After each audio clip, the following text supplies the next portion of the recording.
ከኦስሎ ድምጽ ራዲዮ ጋር በመተባበር የሚሰራጨው የኢትዮ ኖርዌይ ራዲዮ ነው።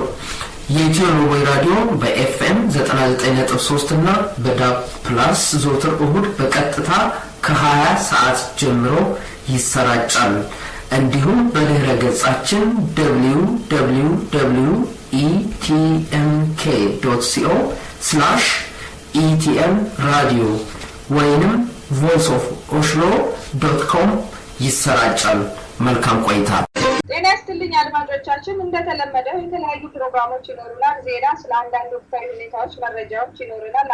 አዝናኝ ሙዚቃዎች አሉን። የማስተናግዳችሁ ሃይማኖት መሀሪ ዲሴምበር 27 2015 ሽጋገሪያ ሙዚቃ ዜና እናቀርባለን።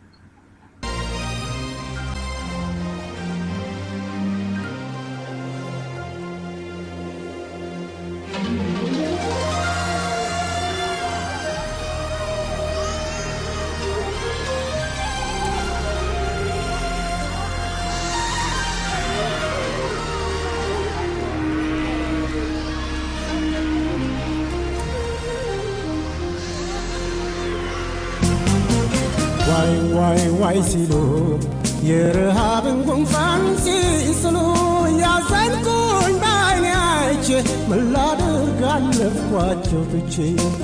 ዋይ ሲሉ የረሃብን ጉንፋን ሲስሉ ያዘንኩኝ በዓይኔ አይቼ ምን ላድርግ አለፍኳቸው ትቼ።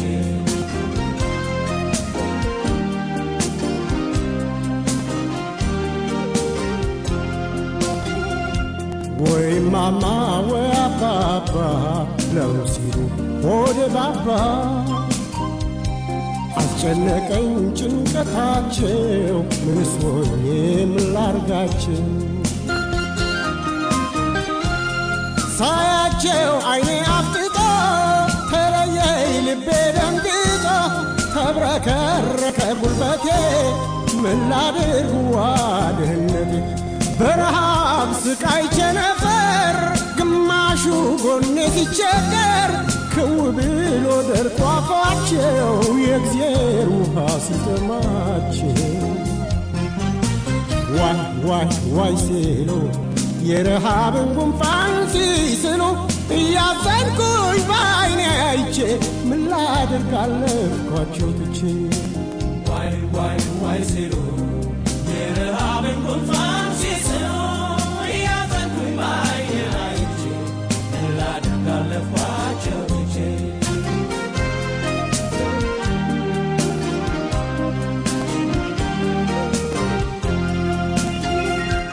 በዱር አምባ የፈሰሱ ለአቅመ አዳም ያልደረሱ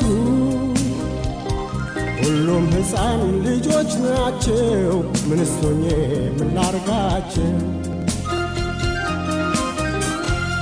ታምር ነው የአምላክ ሥራ መቼ ያልቃል ብናወራ።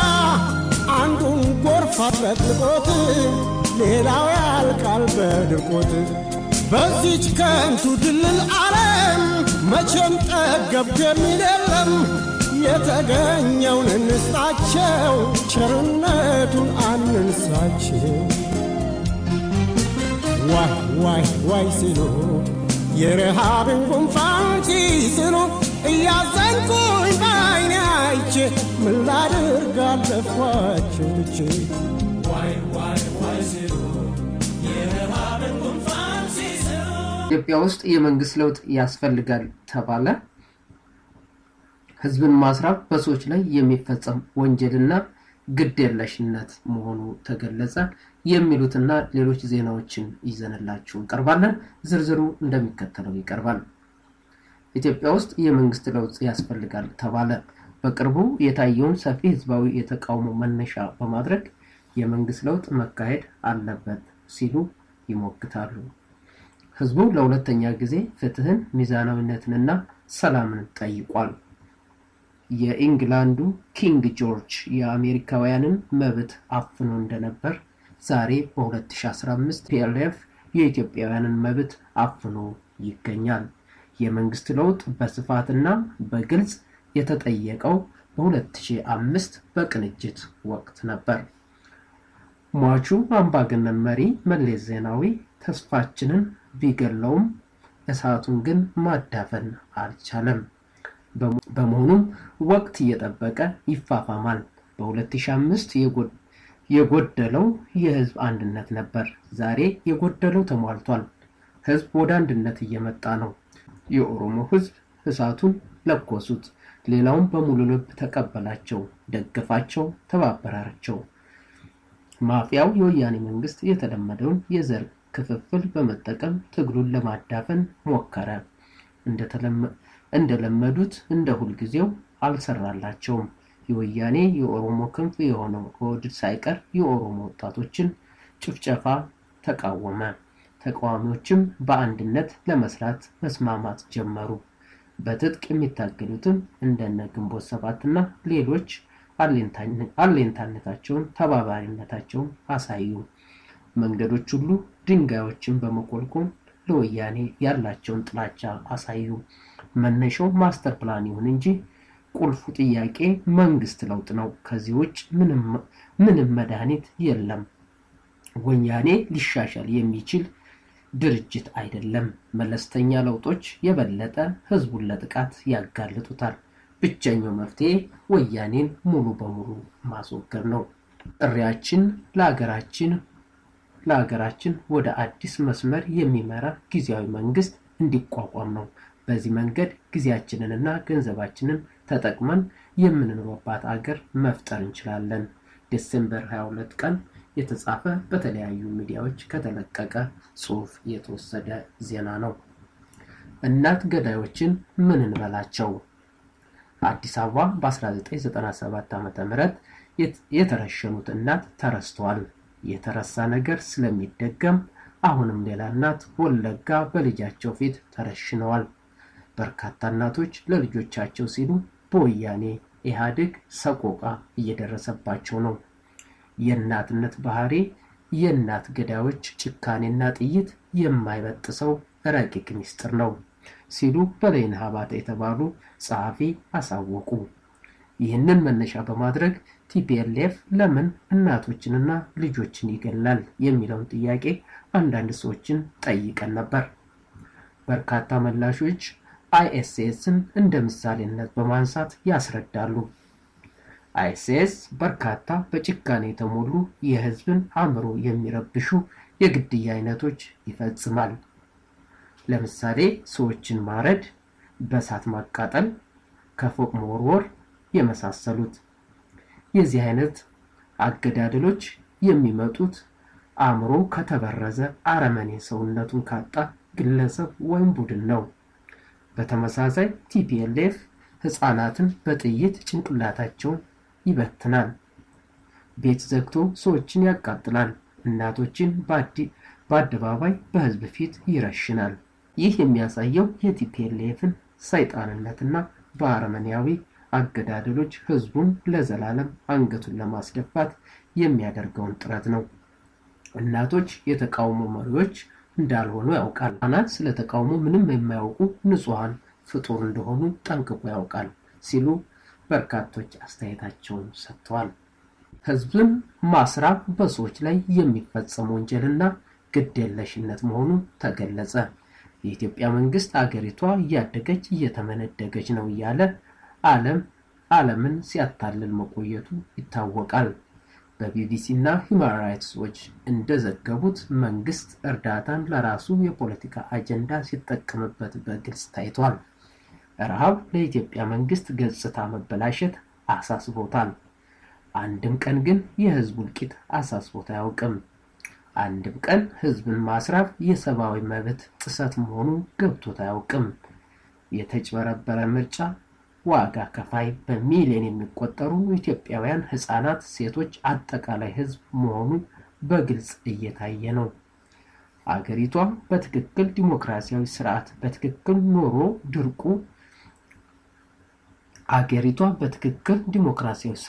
በትክክል ቢኖር ኖሮ ድርቁ ረሃብ አይሆንም ነበር። የተስተካከለ አሰራር ቢኖር ኖሮ ህፃናት ገፈት ቀማሽ ባልሆኑ ነበር። የለንደን ዩኒቨርሲቲ ኮሌጅ፣ ጀላታህ ኪንስታን፣ ጃፓህ እና የሮቸስተር ኢንስቲትዩት ታና ስሚዝ ስለ መንግስት አመጣሽ ረሃብ እንዲህ ይላሉ። ቸልተኝነት፣ አስቀድሞ አለመተንበይ፣ አለመዘጋጀት። በዚህ ምክንያት ድርቅ ወደ ረሃብ ሲቀየር በሰዎች ላይ የሚፈጸም ወንጀል ነው። አብዛኞቹ የደህንነትና የሰብአዊ መብት ተመራማሪዎች እንደተስማሙበት ከሆነ አሁን ኢትዮጵያ ውስጥ የተከሰተው ረሃብ በሰዎች ላይ የተፈጸመ ወንጀል ነው፣ ሊያስጠይቅ ይገባል። በእርግጥ የኢትዮጵያ መንግስት ማንም ተከታትሎ ለፍርድ እንደማያቀርበው ያውቃል። ይሁን እንጂ በኢትዮጵያውያን ላይ ያንዣበበው የረሃብ አደጋ በሰብአዊ ፍጡር ላይ የፈጸሙት ደባ መሆኑን ሊያውቁት ይገባል ሲሉ ሄኖክና ተሰማ ለ4 ኪሎ ድረ ገጽ ባሰፈሩት ጽሑፋቸው ገልጸዋል። ኢትዮጵያ በሰላማዊ መንገድ ለውጥ እንዲመጣ ያልፈቀደ በኃይል ለውጥን እንዲቀበል ይገደዳል።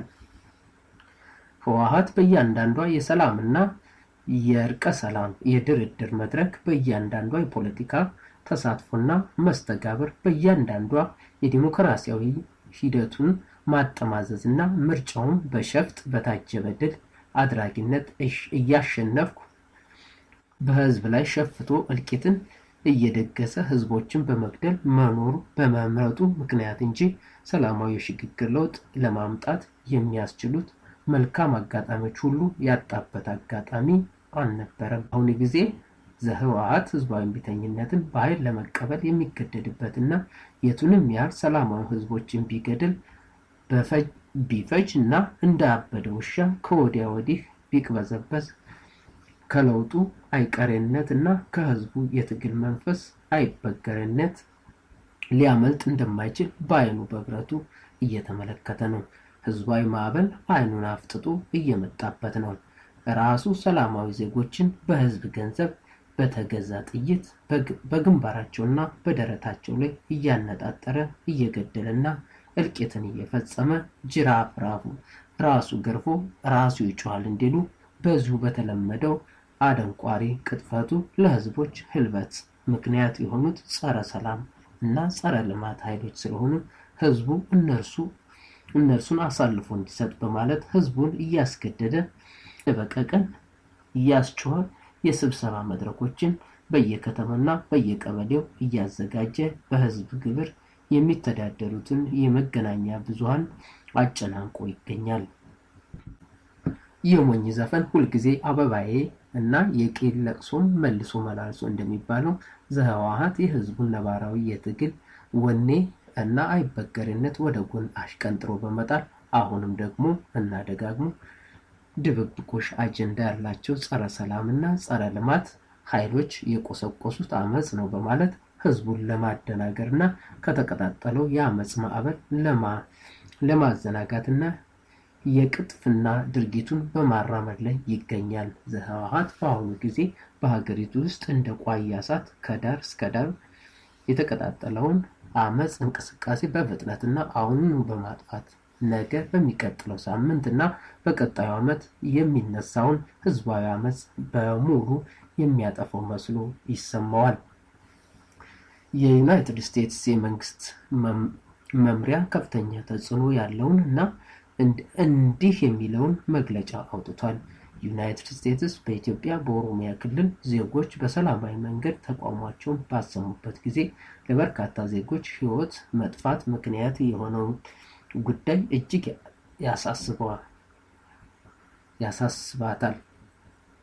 ያሳስባታል። በተደረገው ግድያ እጅግ በጣም እናዝናለን። እንዲሁም በዚህ ድርጊት ህይወታቸውን ላጡት ዜጎች ቤተሰቦች የተሰማንን ሀዘን ለመግለጽ እንወዳለን። የኢትዮጵያ መንግስት ሰላማዊ ተቃውሞን እንዲፈቅድና ህጋዊ ጥያቄውን በመቀበል ተቀራርቦ በመወያየት ቅሬታዎችን እንዲፈታ እንጠይቃለን።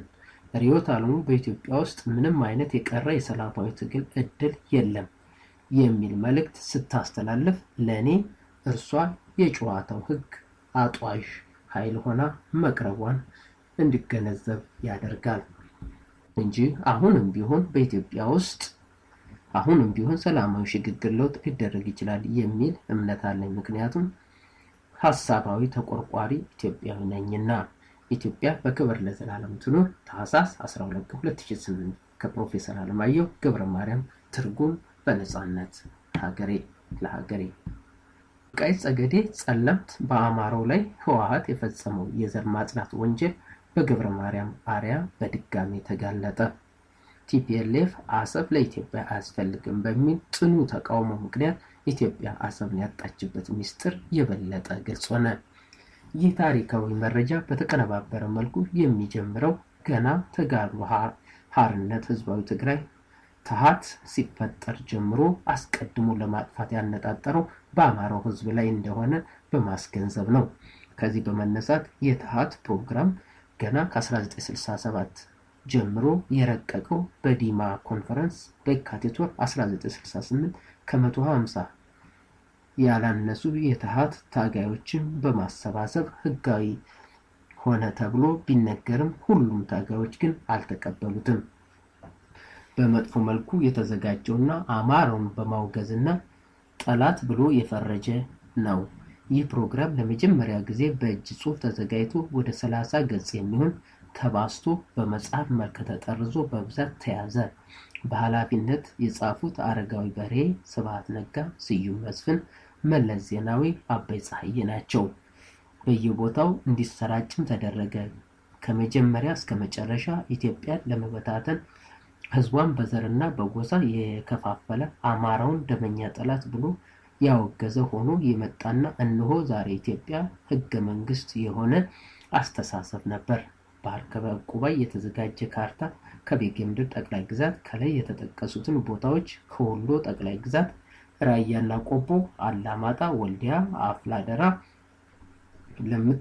ለምትመሰረተው አዲሲቷ ዲሞክራቲክ ሪፐብሊክ ትግራይ ሲካተቱ በምዕራብ በኩል ደግሞ ወልቃይት፣ ሁመራ፣ ጸለምት፣ ጸገዴ ተጨምረው ትግራይ ከሱዳን ጠረፍ ጋር እንድትገናኝ በደቡብ በኩል ደግሞ ወደ ውሃ ምላሽ ትግራይ እንድትሰፋ ሲወሰን እነዚህ ቦታዎች ሁሉ ለምና ሀብታም መሬቶች ናቸው። ይህንን ውጥን ለማሳካት በወልቃይት ጸገዴ ታሃት ህዝቡን እያፈነ ማጥቃት ጀመረ።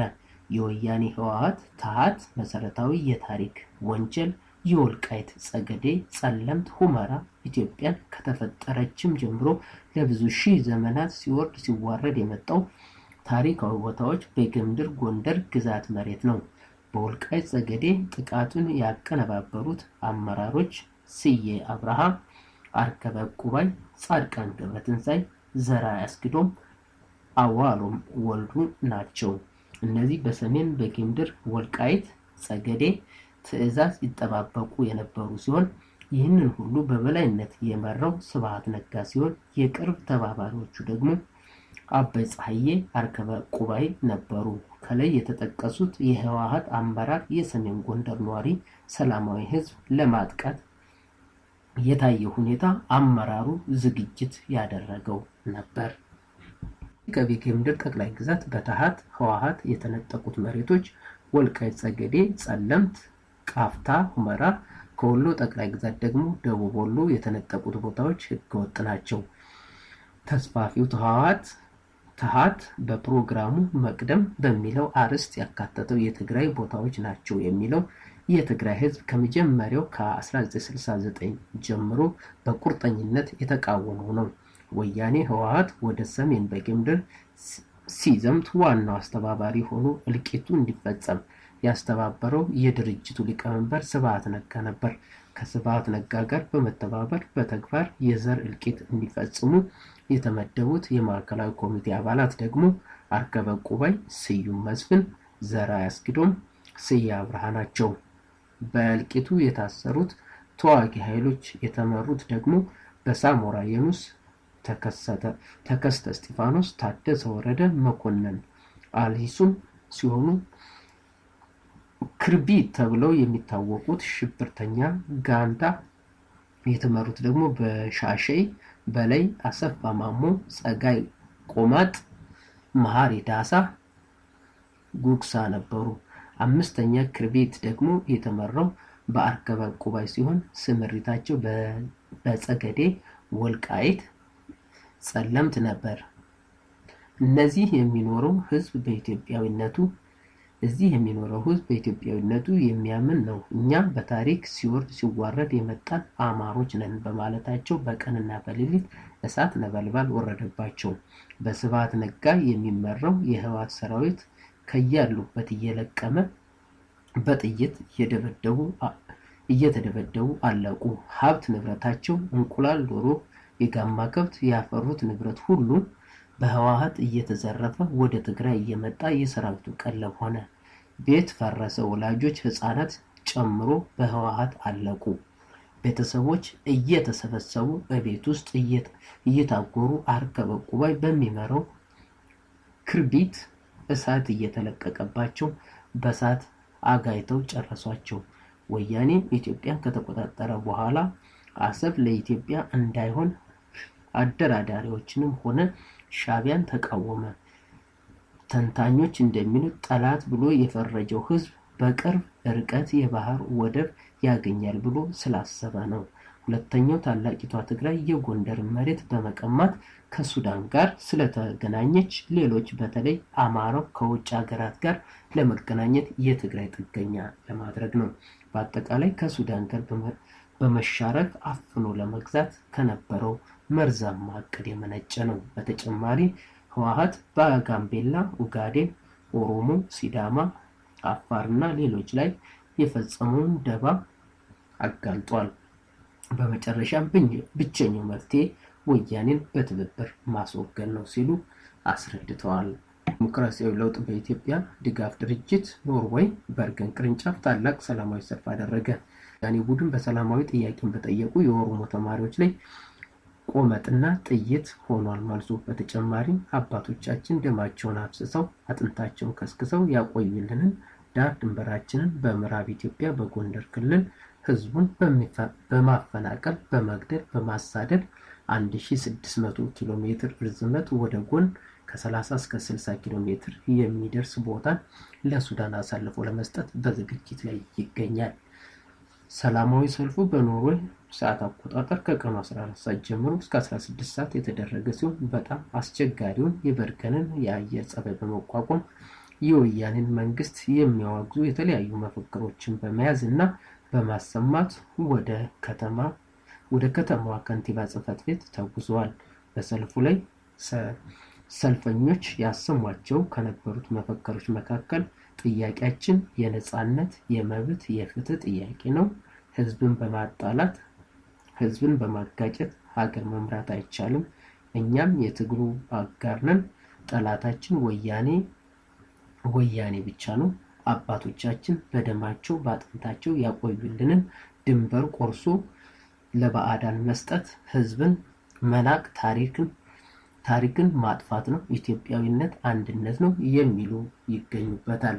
ከተማ ከንቲባ ማርተን ስሚዮ ፐርሽን የሰላማዊ ሰልፈኞችን በበርገን ማዘጋጃ ቤት አዳራሽ እንዲገቡ በመጋበዝ ስለመጡበት ጉዳይ እንዲያስረዱ የጠየቁ ሲሆን በሀገራችን ላይ የሚፈጸሙትን ግድያዎች፣ አፈናዎች፣ ድብደባዎች፣ የሰብአዊ መብት ጥሰቶች ሰፊ ማብራሪያ የተሰጣቸው ሲሆን ኖርዌይ ለአምባገነኑ የወያኔ መንግስት የምታደርገውን እርዳታ እንድታቆምም አሳስበዋል። በመጨረሻም የዚህም ድርጊት ፈጻሚ አምባገነኖች በአስቸኳይ ለፍርድ እንዲቀርቡ በመጠየቅ የድርጅቱን የአቋም መልእክት ደብዳቤ ያስረከቡ ሲሆን የከተማዋ ከንቲባ ማርተንስ ሚዮ ፐርሽንም ከሰፊው ህዝብ ጋር አብረው እንደሚቆሙ ጥያቄያቸውንም ለሚመለከተው አካል እንደሚያደርሱ ቃል ገብተዋል። ድል ለኢትዮጵያ ህዝብ። ዲሞክራሲያዊ ለውጥ በኢትዮጵያ ድጋፍ ድርጅት ኖርዌይ በርገን ቅርንጫፍ። በኦስሎ ከተማ በኖርዌይ ፓርላማ ፊት ለፊት የተካሄደው ሰላማዊ ሰልፍ መዘገባችን ይታወሳል። ሰላማዊ ሰልፉ የተካሄደው ዲሴምበር 18 2015 ነው። በተመሳሳይ በዮቬክ ከተማ የሚገኙ ኢትዮጵያውያን ሰላማዊ ሰልፍ አካሂደዋል። ሰልፉ የተካሄደው በዮቬክ ከተማ ማዘጋጃ ቤት ፊት ለፊት ነው። በሰልፉ ላይ ኢትዮጵያውያን በጎሳ ሳይለያዩ በጋራ ሰልፉን አካሂደዋል። የሰልፉ አስተባባሪ አቶ ተመስገን ተስፋ መንገሻ OA.NO ጋዜጣ ማብራሪያ ሰጥተዋል። ሰላማዊ ሰልፈኞች የኖርዌይ መንግስት በኢትዮጵያ መንግስት ላይ ጫና እንዲፈጥር ጠይቀዋል። ሰላማዊ ሰልፈኞችን መግደል እንዲያቆምና የመናገር ነፃነት እንዲፈቅድ ሰልፈኞች ጠይቀዋል። አፍተንፖስተን የተሰኘው ጋዜጣ የተባበሩት መንግስታትን በመጥቀስ በህዝባዊ ተቃውሞ ቢያንስ ከ75 ሰዎች በላይ መሞታቸውን መመዝገቡ ይጠቀሳል። ሰልፉ የተካሄደው ዲሴምበር 22 2015 ነው። ለሳምንቱ የነበሩን ዜናዎች እንደዚህ ነበሩ። ከቀሪ ፕሮግራሞቻችን ጋር መልካም ቆይታ።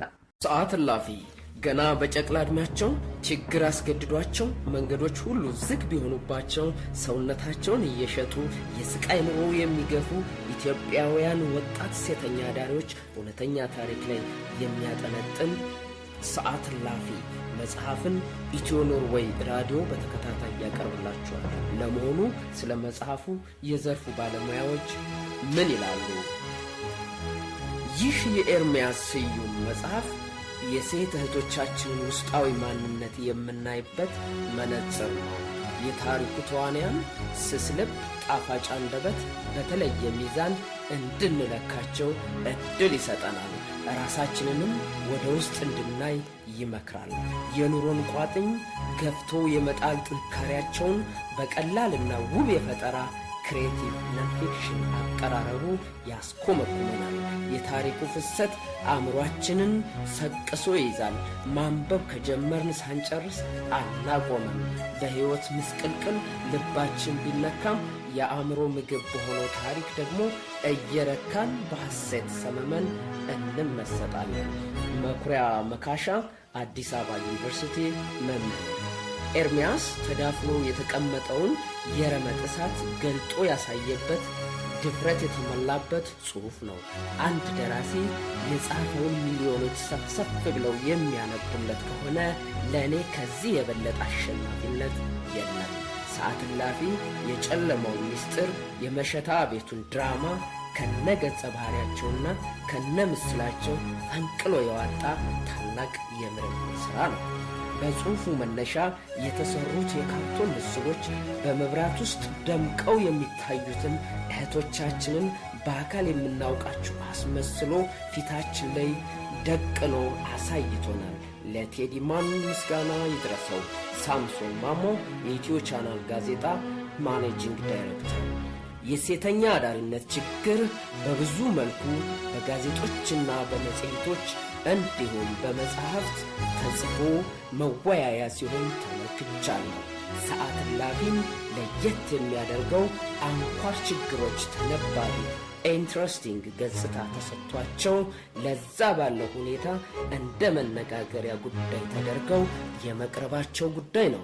ኤርሚያስ የሀገራችንንና የዓለምን ትልቅ ትኩሳት በዘመናዊ ቋንቋና ዘዬ ስታይል እንዳቀረበው ለማረጋገጥ ችያለሁ።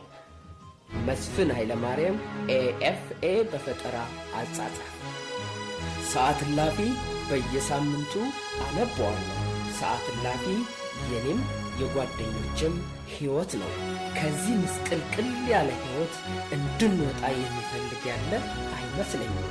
ኤርሚያስ ሰዓት እላፊ በመጽሐፍ መልክ ሊታተም ነው ብሎ ሲነግረኝ ከዚህ ሕይወት የሚገላግለን ይኖር ይሆን ብዬ አሰቡ። በሴተኛ አዳሪነት የተሰማራው ቀኑብሽ። መልካም ትረካ ይሁንላችሁ። ሰዓት እላፊ ክፍል 15። ከ15 ዓመት በኋላ የቡና ቤት ሕይወት አንገሸገሸች። ሰዓቱ 12:45 ይላል። ምሽት ወደ ምድር ሊጠጋ እያኮበኮበ ነው። በንግድ ማዕከልነቱ የምናውቃት መርካቶ በምሽትም ገበያዋ ጠውቷል። ሰው ሲተራመስ በታባትና ገበያተኛ ሲገበያየት የምትውለው መርካቶ ምሽትም ማረፍ አልቻለችም። መሀል መርካቶ ከሚገኙት ቡና ቤቶች ውስጥ በአንዱ ተገኝቻለሁ። ለቡና ቤቶቹ ሰዓቱ በጣም ገና ነው። ምሽቱ 1 ሰዓት እንኳን አልሞላም። የመርካቶን ቡና ቤት በደንበኞቹ ተጨናንቃለች። ቤቱ ከመሙላቱ የተነሳ ከውጭ ለሚገባ ሰው ያስደነግጣል። ፍርድ ቤት እንጂ ቡና ቤት አይመስልም። የት እንደምቀመጥ ግራ ግብት ብሎ ሳለ ሁለት አዛውንቶች የተቀመጡበትን ከፍለው ወንበራቸውን ሲለቁ በእነርሱ ቦታ ተተካው። ቤቱ ሰፋ ይለ ነው እንጂ ቤቱ እንጂ ጠጅ ቤት እንጂ ዘመናዊ መጠጥ ቤት አይመስልም። ግራ ቀኙን ቃኘው። የተለያዩ የመልእክት ምሳሌዎች ምስሎች ተሰቅለዋል። የተለያዩ የመላእክት ምስሎች ተሰቅለዋል። ጊዜ ያለፈባቸው ካላንደሮቹ ቁልፏቸው ተሰቅለው ይታያል። የቡና ቤት ደንበኞች በሙሉ ዕድሜ ከ50 በላይ ናቸው። ሁሉም የራሳቸው ነገር አዘል ወጎች የያዙ ይመስላሉ። ሴቶቹ በባልቴቶቹ ዕድሜ ክልል ውስጥ ላይ ይመሳሰላሉ። በጣም እርግጠኛ ሆኖ መናገር ባይቻልም ከ40 በላይ መሆናቸው መገመት ይቻላል። በጣም ወፍራም ነው። ቤቱን እየቃኘው ሳለሁ አንድ በጣም ወፍራም ሴት ምን ልታዘዝ አለች። ወፍራም ሴት ሽርጥ አሸርጣለች። ከሴተኛ ዳሪነቱ ጋር ዌይተርነትን ትሰራለች። በአንድ ድንጋይ ሁለት ወፍ እንደሚባለው አይነት መስተንግዶ ደስ ይላል። ስርዓቱ ልዩ ነው። የልጅቷ ስርዓት አንድ ነገር አስታወሰኝ። ወንዶች ከአስተናጋጆች ስርዓት የላቸው፣ የሚስተናገዱ ስልጠና የላቸው፣ ያላቸውም አይመስልም።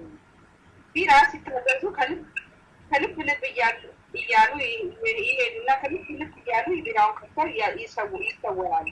ድጋሚ ሲጠየቁ ደግሞ ጥቅስ ያደርጋቸውና ከፍተው ይጠፋሉ። አንዳንዶቹ ደግሞ ከሙዚቃው በኩል እየደነሱ ይመጡና የእንተኛ ጎና አከፋፈት ስንት ቢራውን ከፍቶ ዳንሳቸውን እያስነኩት ወደ ሌላ ትዕዛዝ ይሸጋገራሉ። ከሁሉምታቸው የተነሳ ሲከፈት የሚገነፍል መጠጥ በሰው ጭንቅላት ላይ ሲያኩረፈርፍ ይችላሉ። ሂሳብ ሲጠየቁ ያጭበረብራሉ። ውሻ ሲከለከሉ ያኮርፋሉ። ይህች ወፍራም ሴት ግን መስተንግዷ ማራኪ ነው። ሆቴሎችና ቱሪዝም የሚፈልገው አይነት ስነ ምግባር በልጅቷ ዘንድ ይገኛል። ቢራዬን እያጠማም ሳለ አጠገቤ ተቀምጦና እንዴት ነው ምርጫዬን ወደድከው አለችኝ። በጣም ወድጄዋለሁ አልኳት። አጠገቤ የተቀመጡ ደንበኞቼ ሂሳባቸውን ተዘጋጅተው ዘንድ ሲጠሯት ተነስታ ሄደች። ተሳሷ መስጠቻቸው በኋላ ወደ እኔ ተመልሳ መጣች። ቢራ ጠጪ አልኳት። ድራፍት ይታደኝ አለችና በደንብ ተነስታ ለራሷ ድራፍት ቢራውን አስቀድታ ይዛ መጣች። ቺርስ ተባባልና የቀረበውን እየተጎነጨን ወጋችንን መጠረቅ ጀመር። ተማሪ እሺ ባይሆንም እኛም እናንተ ግን እንቀጥላለን። ወፍራሟ የሺ የጥሩ ስነ ምግባር ባለቤት ናት። በልጅነቷ ቁጥር እንደነበረች መመስከር ይቻላል። ፊቷ ችግርና መከራ የደቀሰው ቢሆኑ ቁንጅና ሙሉ ለሙሉ አልሻረውም። የሺ ረጅም ናት። ሙሉ ሰውነት አላት። ትላልቅ ናቸው። የጡት ማስያዣም የላቸውም። ወርዷን ብትሆን ውፍረቷና ቁመቱ ከፍኗታል። ውፍረቷ እያስጠላባትም ምናልባትም ጡት ማስያዣም ቢኖራቸው ኖሮ ትንሽ መልክ ይይዙ ነበር። ነገር ግን ጡት ማስያዣ የሚያውቁ አይመስልም። ማንም ሰው ቢሆን መፍቀርቀርን አይጠላም። የሺ ለምን ጡት ማስያዣ ብዬ አሰብኩ። ወዲያው ደግሞ ለራሴ ጥያቄ መልስ አገኘሁበት። ምናልባት የሺ የጡት ማስያዣ ተጠቃሚ በመሆን ያልቻለችው በልኳ የተሰራ የጡት ማስያዣ ስላጣች እንዲሆን አለበለዚያም ጤናዋንና ትላልቅ ጡቶች ዝግት አድርጋን ብቻ ሁሉንም ነገር ይቅር። የሺ ጡት የኔም ሆነ የእናንተ አጀንዳ አይደለም። ተጫዎች እንጂ ዝማች አንተ ትማልከኝ ወጥቶ ያሰብክነ እንታችሁ ገርሞ ይደቃኘው ነው። ምን አስገረመ? የዛንቶች ክበብ ነው እንደ ወጣት እኮ በለበት ወይ ከወጣት ምን ይከፋል? ነገር ያለው እኮ ከትልልቅ ሰው እዚህ የምታየው ሁሉ ቁም ነገረኞች ናቸው። የስንቶቻችን መሰለኝ። አንቺ ስንት ዓመት እዚህ ቤት? 5 አልፈኝ ብለህ ነው? ቆይቻለሁ። ጋርኒ ነበር የገባሁት እዚህ። አዎ 5 ዓመት ቆይኛለሁ። ቤቱ ተስማምቶሻል ማለት ነው?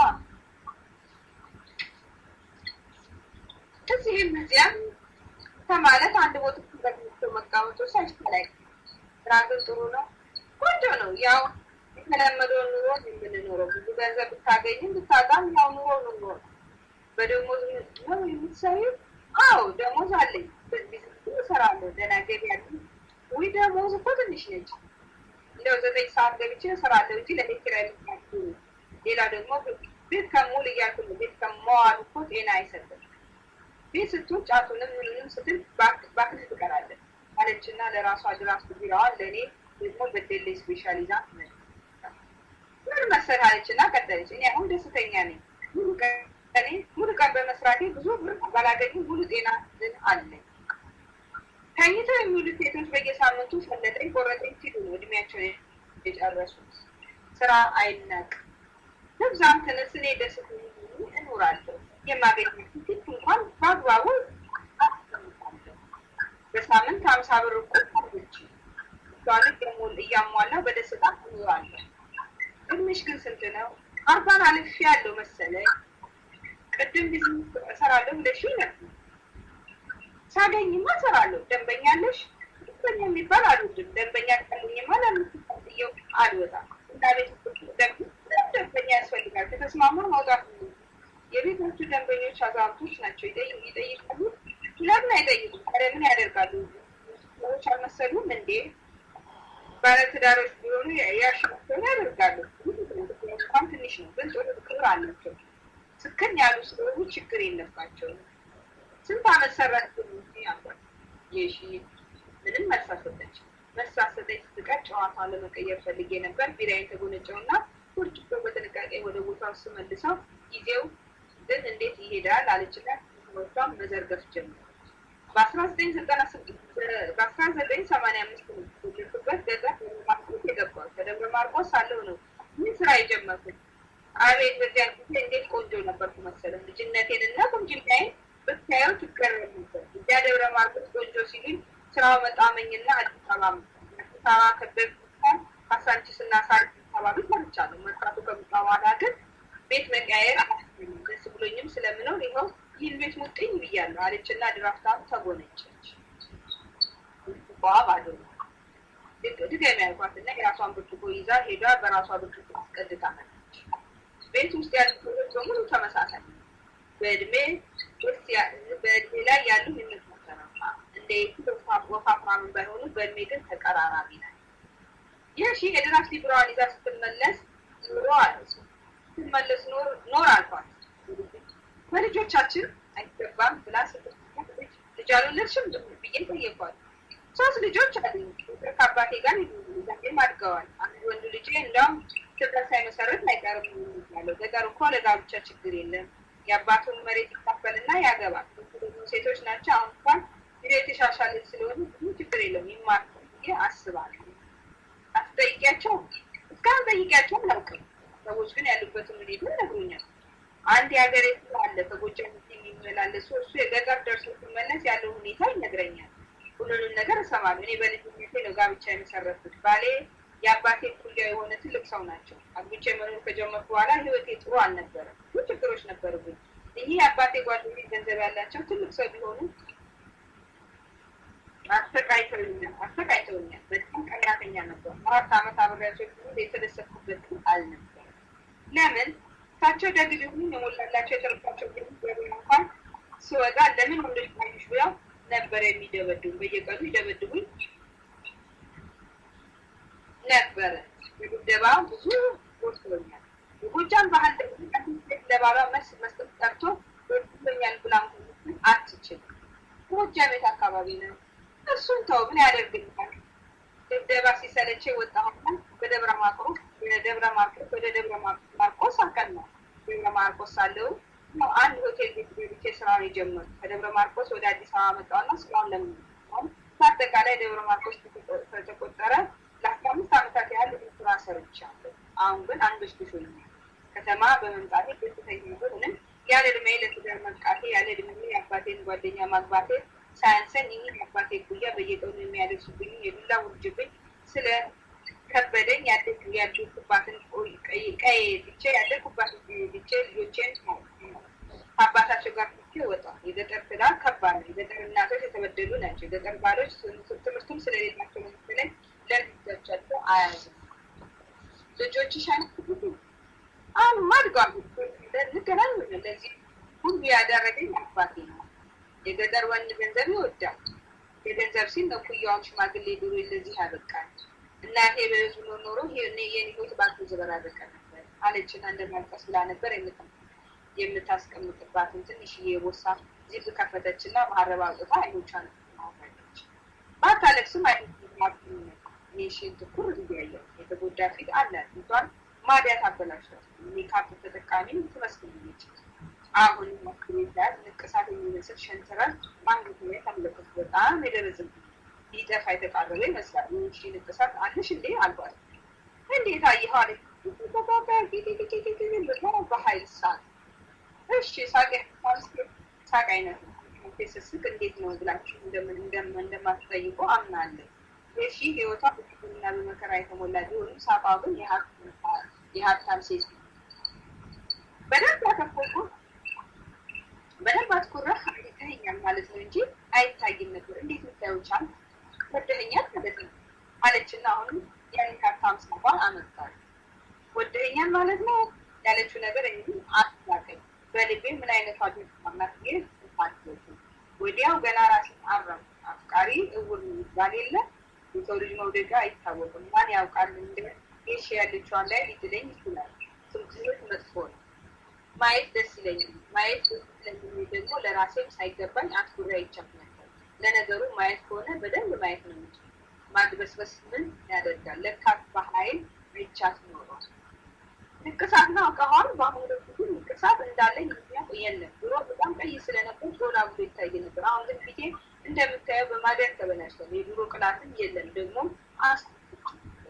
እንዴት አድርገሽ ታዲያ ስለነበር ሰዎች እያሉ ሲያስቸግሩ ባህላዊ ሕክምና የሚሰጥበት ቦታ ይብላ አስጠፋው። የባህላዊ ሐኪም የሆነ ሰው የሚቀባ ቅባት ነገር ሰጠኝና ቀስ በቀስ እየጠፋ ሄደ። በእርግጥ ያን ቁስል ሆኖ አስቸግሮኝ ነበር። የተሰጠኩት ጊዜም ነበረ። በኋላ ግን ቀስ እያለ ቀርሳ ይኸው ዛሬ ከስንት ጊዜ በኋላ ለአንተ ታየሁ አለችና ድራፍቷን በአንድ ትንፋሽ ዥው አደረገች። የምትበደልሽ ስፔሻል የሶስት ድራፍቷ ጋር ሂሳብ ነገረች። ሁለት ተጨማሪ ድራፍት ከፈልኩልኝ። በጣም ደስ አላት። በእርግጥ ድራፍት ተወዷል። ድራፍቷ ጋር የማይቀመስ በሆነበት ጊዜ እንኳን 5 ድራፍት አንድ ድራፍት ሚሊዮን ያስፈነድቃል። ቢሆንም ግን 50 ብር ሰጥቻት በስ ስትምትልኝ የብር 6 ድርሻ እጇ ላይ አኖርኩላት። በጣም ፈነደቀ። የአዛውንቶች ክበብ ቆይታዬ በጣም አሪፍ ነበር፣ ሰላማዊም ነበር። የብርጭቆ ፏፏታ ብዙ ጥሩና ጫጫታ አይሰማም። ጨዋ ቤት፣ ጨዋ ጠጪ፣ ጨዋ ሴቶች የአዛውንቶች ክበብ ቡና ቤቶች ከተስተናገዱ ሰላሙን ያገኛሉ። በሴቶችም አይዘረሱም። ሰካራም አይለፋደዱበትም። ወይተሩም አያጭበረብሩትም። ሁሉም ነገር ሸጋ። ሞባይል ሰዓት 2 ሰዓት ማባበገኝ ትላለች። እንደ ጠጆቹ አነጋገር በእርግጥ ሰዓቱ ገና ልጅ ነው። የመርካቶ ግን ልጅ አይደለም። በተራራ ፀሐይ የሚሰራው የመርካቶ ፕላትፋ የምሽቱን ልጅነት ከግምት የሚያስገባበት አእምሮ የለም። ታሪኩ ከመጽሐፍ ሳስብ ሳይሰራብኝ መርካቶን በጊዜ ተሰናብቻታለሁ። ሰዓት እላፊ ገና በጨቅላ እድሜያቸው ችግር አስገድዷቸው መንገዶች ሁሉ ዝግ ቢሆኑባቸው ሰውነታቸውን እየሸጡ የስቃይ ኑሮ የሚገፉ ኢትዮጵያውያን ወጣት ሴተኛ አዳሪዎች እውነተኛ ታሪክ ላይ የሚያጠነጥን ሰዓት እላፊ መጽሐፍን ኢትዮ ኖርዌይ ራዲዮ በተከታታይ ያቀርብላችኋል። ለመሆኑ ስለ መጽሐፉ የዘርፉ ባለሙያዎች ምን ይላሉ? ይህ የኤርምያስ ስዩም መጽሐፍ የሴት እህቶቻችንን ውስጣዊ ማንነት የምናይበት መነጽር ነው። የታሪኩ ተዋንያን ስስ ልብ፣ ጣፋጭ አንደበት በተለየ ሚዛን እንድንለካቸው እድል ይሰጠናል። ራሳችንንም ወደ ውስጥ እንድናይ ይመክራል። የኑሮን ቋጥኝ ገፍቶ የመጣል ጥንካሬያቸውን በቀላልና ውብ የፈጠራ ክሬቲቭ ነንፊክሽን አቀራረቡ ያስኮመኩመናል። የታሪኩ ፍሰት አእምሯችንን ሰቅሶ ይይዛል። ማንበብ ከጀመርን ሳንጨርስ አናቆምም። በሕይወት ምስቅልቅል ልባችን ቢነካም የአእምሮ ምግብ በሆነው ታሪክ ደግሞ እየረካን በሐሴት ሰመመን እንመሰጣለን። መኩሪያ መካሻ፣ አዲስ አበባ ዩኒቨርሲቲ መምህር።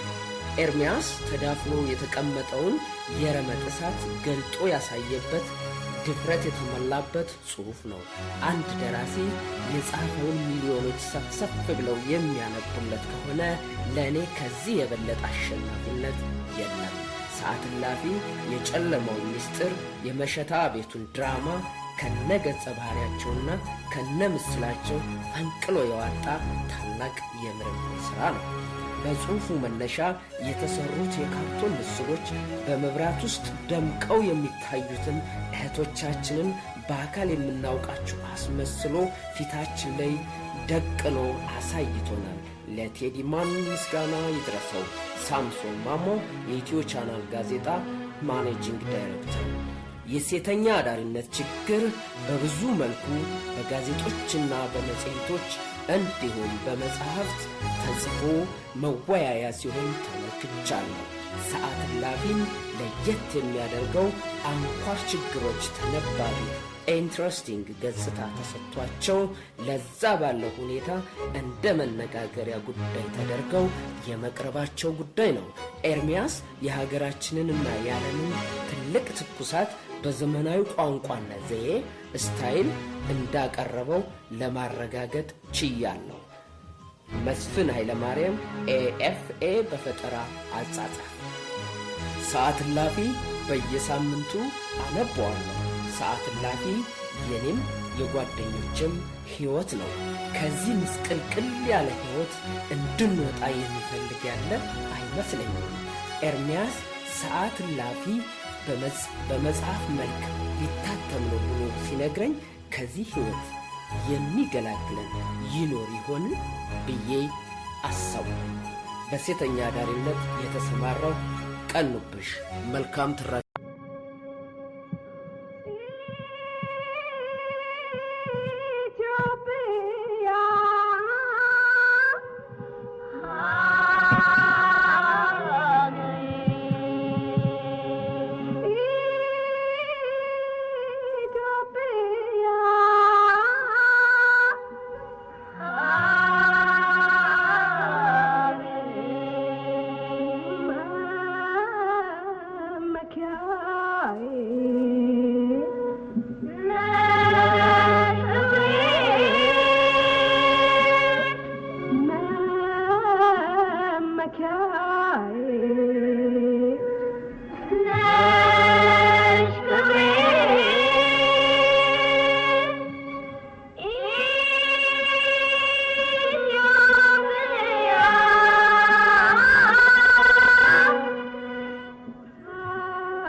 አንቺ ነፃነት ጎ የታሪክ